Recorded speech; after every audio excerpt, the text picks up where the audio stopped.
I never meant to see her that way, not as my friend's mother, but as a woman whose quiet strength hid years of longing. One look, one shared silence, and everything familiar turned dangerous. She said, "I shouldn't want this, but I do." And in that moment, the world outside her eyes stopped mattering. It started as something ordinary, a quick stop to drop off a borrowed jacket, the kind of errand that shouldn't mean anything. My friend wasn't home. Instead, it was his mother, Elena, who opened the door. The sight of her caught me off guard. She looked the same, yet completely different, softer somehow, more real than I remembered. The afternoon light from the hallway spilled across her face, catching the faint lines by her eyes and the silver strand in her hair. She smiled, not out of habit, but with genuine warmth. "Oh, you," she said, her tone halfway between surprise and relief. "It's been ages." I stepped inside, my shoes squeaking faintly against the polished wood. The house smelled of rain and lavender candles, the same scent I'd known since high school visits, when everything here felt bigger, cleaner, safer. But now it felt quieter. Almost lonely. We exchanged small talk at first. How her son was doing at work, what I'd been up to lately, the kind of conversation that floats on politeness. But as minutes passed, the tone shifted. Her questions became gentler, more personal. "Are you happy where you are now? Do you miss home?" Her voice had that low, steady calm that seemed to slow time. She poured me tea without asking, the kind of gesture that felt both maternal and intimate. When she handed me the cup, her fingers brushed mine, light, unintentional, but enough to draw a warmth through my chest. I looked up, and for a moment, our eyes met in silence. There was something in her gaze, a tiredness maybe, or an ache she didn't hide fast enough. I'd never noticed before how expressive her eyes were, or how her laughter, when it came, carried a faint echo of sadness. She asked about my parents, my plans, the things people ask when they genuinely care, but underneath it all, there was something else. Something like curiosity. At one point, she reached out and touched my arm as she spoke, just a soft tap to make a point, but her hand lingered a fraction too long. It wasn't inappropriate, but it was enough to make me aware of every heartbeat, every breath. I didn't know if she noticed. Maybe she did. Maybe we both did. The rain started again outside, gentle against the glass. The house seemed smaller now, wrapped in that sound, two people sitting too close to memory. When I finally stood to leave, she followed me to the door. "It's good seeing you again," she said, her voice quiet, almost thoughtful. Then, after a pause, she added, "You've grown into someone different." As I stepped out into the rain, I heard her say my name softly, not calling me back, just letting it linger in the air. I don't know why, but for the first time in years, that house didn't feel like my friend's home anymore. It felt like hers. And somehow, that changed everything. A few days passed before I saw her again, though, if I'm honest, she never quite left my mind. Every time it rained, I caught myself thinking of that quiet house, of the lavender candle and the way she'd said my name like it meant something more than politeness. I hadn't planned to see her. I was at a small cafe downtown, the kind with fogged-up windows and mismatched chairs, when I noticed her sitting by the window alone. Elena. She was reading, glasses low on her nose, her hair pulled back in a loose knot. The late morning sunlight spilled through the glass, touching her shoulders with warmth. For a moment, I hesitated. I could have walked away, kept my distance. But something about the stillness of her there, the quiet dignity of her presence, drew me in. "Mind if I sit?" I asked. She looked up, startled at first, then smiled, that same soft, genuine smile that had stayed with me. "Of course," she said. "It's good to see you again." I sat across from her, the table between us scattered with half-read pages and a steaming cup of coffee. The air smelled of roasted beans and faint vanilla, a comforting mix. Conversation began awkwardly, the way it always does when two people pretend they don't already think about the last time they saw each other. We talked about simple things, the weather, her book, work. But slowly, something loosened. Her tone softened, her laughter came easier. She asked about my writing, my travels, and when I told her about the uncertainty of my future, she listened, really listened. Her eyes didn't wander, and her hand rested lightly near mine on the table, close enough that I could feel the warmth radiating from her skin. When she reached for the sugar bowl, our fingers brushed. Just a passing touch, but neither of us pulled away. It wasn't electric, it was gentler, quieter, like two people finding comfort in closeness they didn't expect. Outside, rain began to fall again, streaking the glass. She turned to watch it, her profile reflected faintly in the window. "Funny," she said softly. "It always rains when we talk." Something in her voice held both amusement and melancholy.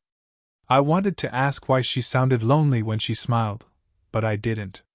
I only said, "Maybe it's the universe telling us to slow down." She looked at me then, really looked, and for the first time, I saw the woman behind the motherly composure. The years hadn't dimmed her beauty, they deepened it.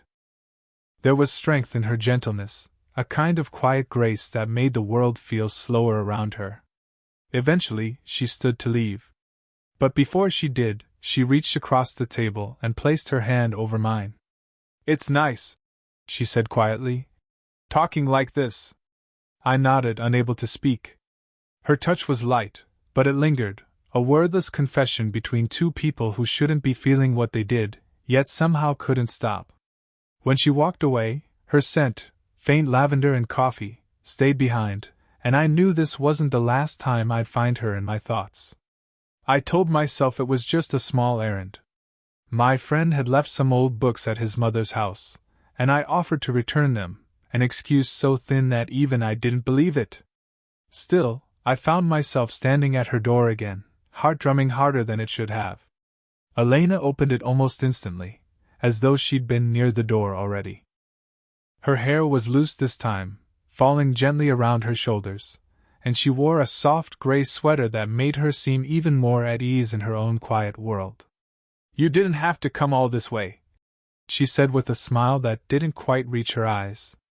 "I was passing by." I lied. She didn't call me out on it. She just stepped aside, letting me in. The house was quieter than before, no music, no background noise. Only the steady tick of the wall clock and the occasional hum of wine through the curtains.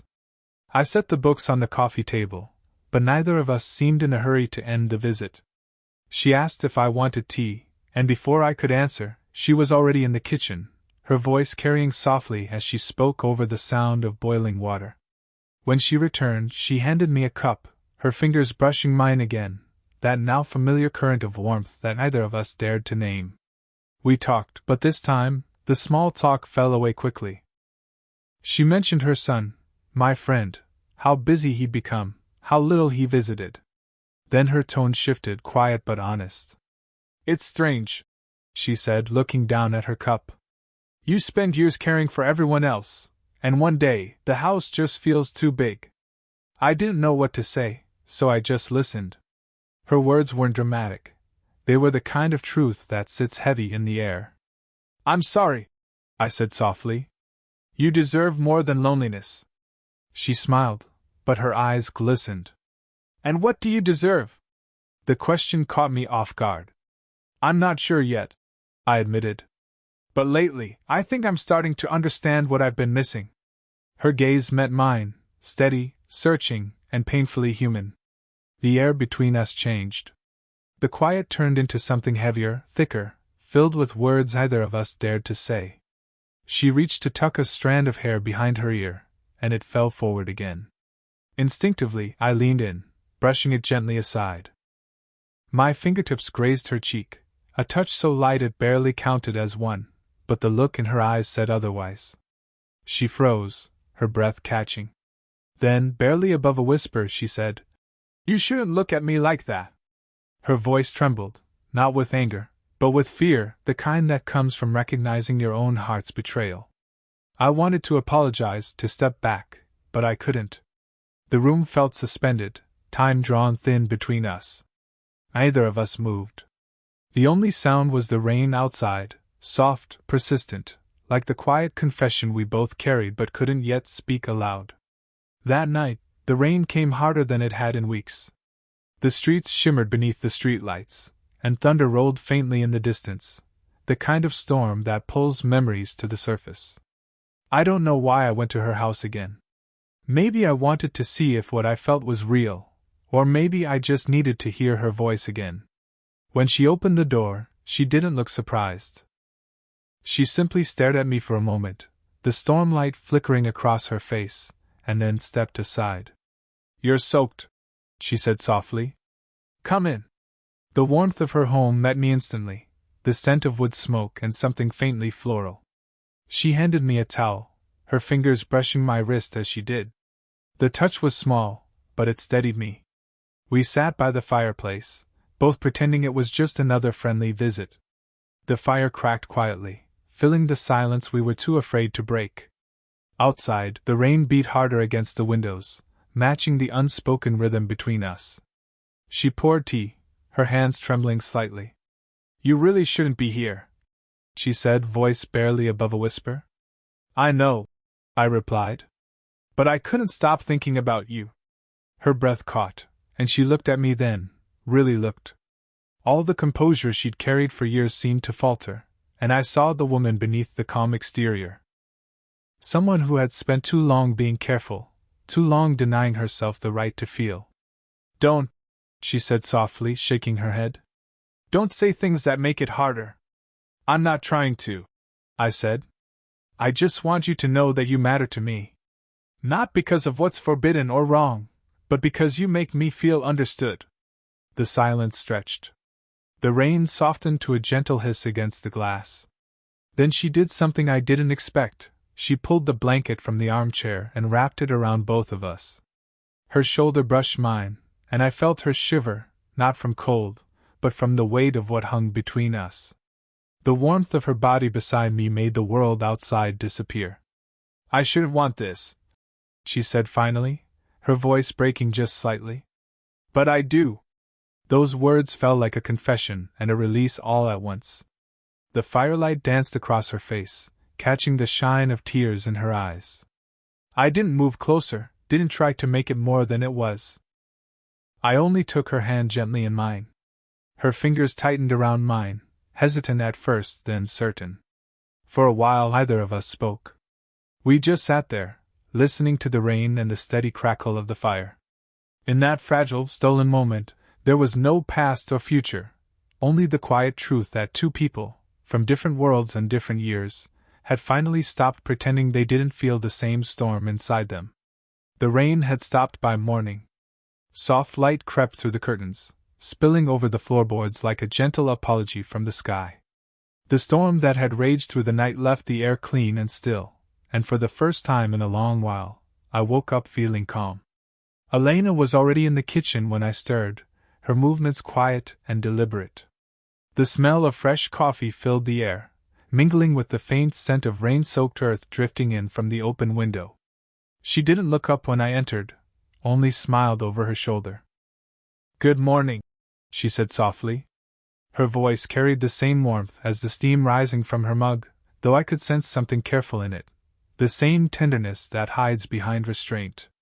I stood there for a moment, unsure of where I belonged in that small kitchen that had once been part of my childhood. "Sit," she said, nodding toward the table. "You look like you didn't sleep much." I obeyed, smiling faintly. "Neither did you." She laughed quietly, a sound that softened the air. "No," she admitted. "But it wasn't a bad kind of sleepless." She set a plate down, toast, eggs, and sliced fruit, simple and warm. It felt like the kind of gesture that meant more than words ever could. For a while, we ate in silence, each of us lost in thought. The rain outside had turned to dripping echoes along the eaves, steady and slow. Finally, she spoke, her tone barely above a whisper. "Last night, we shouldn't have let it happen." I looked up at her. "Nothing happened," I said gently. "We just stopped pretending." Her eyes met mine, uncertain. "You make it sound easy." "It's not," I said. "But it felt honest." For a long moment, she didn't respond. She just stirred her coffee, watching the ripples fade. The silence wasn't cold, it was fragile, like glass that could crack with a single wrong word. Then she sighed and leaned against the counter, her robe brushing lightly against my arm as she passed. "You're too kind for your own good," she said softly, a hint of affection in her voice. I smiled. "And you're too brave for yours." She turned then, her expression shifting, softer, but sadder. "You know this can't be more than what it is." "I know," I said. "But it doesn't make it meaningless." The morning light caught her hair as she tilted her head, a single strand falling across her face. Without thinking, I reached out and tucked it behind her ear. She didn't pull away this time. Her fingers brushed my cheek, slow, deliberate, the kind of touch that says everything words can't. "Thank you," she whispered, "for being gentle with me." When I finally left, she walked me to the door. The sky had cleared completely, pale blue stretching endless above us. She stood there, arms folded lightly, watching as I stepped into the sunlight. I didn't look back, not because I didn't want to, but because I knew if I did, I might never be able to leave. The days that followed felt longer than they should have. I told myself it was better this way, that space would help us both return to the people we were before that night. But silence has a strange way of amplifying what you're trying to quiet. Every moment of stillness seemed to echo her voice, her laughter, the warmth of her touch lingering in memory like the scent of rain after a storm. Weeks passed. I kept busy, work, errands, late nights that blurred together, but small things kept pulling her back to me. The smell of lavender in a passing store. The low hum of a kettle boiling. Even the sound of distant thunder would make my chest tighten. I didn't call her. I didn't text. Part of me wanted to believe that what we shared had been just a moment, something meaningful, but fleeting. But another part, the quieter and truer part, knew I was only pretending. Then, one evening, my phone buzzed. Her name lit up on the screen. For a moment I didn't move. Just seeing it made my heart stumble. When I finally answered, her voice came through soft, almost uncertain. "Can you come by?" she asked. "Please." No explanations. No small talk. Just that. By the time I reached her house, the night had settled deep and still. The porch light glowed faintly, casting a warm halo over her doorway. When she opened the door, she looked tired, not in a way that came from lack of sleep, but from holding too much in for too long. "I wasn't sure you'd come," she said quietly. "I wasn't sure either," I admitted. She stepped back, letting me in. The house felt emptier than I remembered. No candles, no music, only the faint hum of the refrigerator and the soft rustle of the curtains in the night breeze. We stood by the window for a while, watching the trees sway outside. Moonlight slipped through the glass, catching the edge of her face. There was a fragility in her stillness that made me want to reach out, to reassure her, but I stayed where I was. Finally, she spoke. "I've been thinking a lot," she said. "About everything. About us." Her voice trembled slightly on that last word. "I'm scared," she continued, "of how people would see this, of how I see myself. I thought I was stronger than this, but—" She trailed off, her hands tightening around each other. I stepped closer, slowly, until I was standing beside her. "You don't have to apologize for feeling," I said. "Sometimes what's right and what's real aren't the same thing." She turned her head toward me, her eyes glistening. For a heartbeat, the space between us disappeared, not through touch, but through understanding. When I finally took her hand, she didn't pull away. Her fingers were cold at first, then warm, curling softly around mine. We stood there like that, saying nothing. The silence wasn't heavy this time. It felt like surrender, to the truth neither of us could undo, and to the ache of knowing that love, in its purest form, doesn't always ask to be kept. I knew the moment I saw her message that this would be the last time. There was something final in the way she wrote. "Can we talk?" Not longing, not guilt, just quiet resolve. Still I went. Because no matter how much I told myself it was better to let go, part of me couldn't leave without hearing her voice again. The evening was calm, painted in fading gold. The air carried the faint scent of jasmine from the garden, and the sky stretched wide, blushing into dusk. When Elena opened the door, she smiled, that same gentle, knowing smile, but her eyes gave her away. They were soft, tired, and already half filled with goodbye. "I made tea," she said, stepping aside. Her voice was steady, but the way she avoided my gaze told me everything. We sat on the porch instead of inside, the world around us dimming as the first stars began to appear. The wood beneath us creaked faintly, familiar and grounding. For a while neither of us spoke.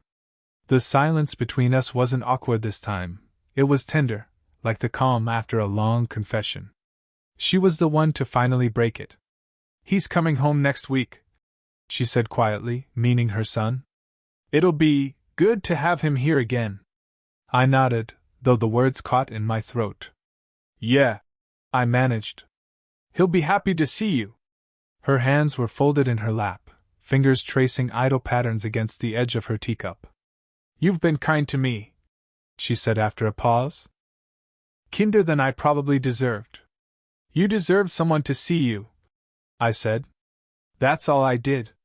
She looked at me then, and in her eyes I saw everything we couldn't say out loud, the tenderness, the guilt, the quiet gratitude. It was all there, unspoken but deeply understood. "I don't regret it," she whispered. "Any of it." "Neither do I," I replied. A breeze swept through the porch, stirring the edge of her shawl.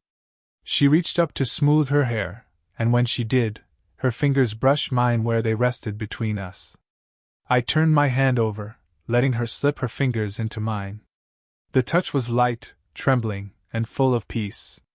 For a long while, we just sat there, her head resting gently against my shoulder, the sound of crickets filling the quiet. It wasn't passion anymore. It was something softer, something that lived between love and letting go. When I finally stood to leave, she rose too. At the doorway, she reached out and straightened the collar of my shirt, a small, familiar act that nearly undid me. "You'll do good things," she said softly. "You already are." I smiled, unable to speak, afraid that if I did, I'd break the fragile calm we'd built. As I stepped off the porch, she whispered my name one last time, not as my friend's mother, but as the woman who had, for a brief, impossible moment, allowed herself to feel alive again. The door closed gently behind me, and the night folded in around the sound.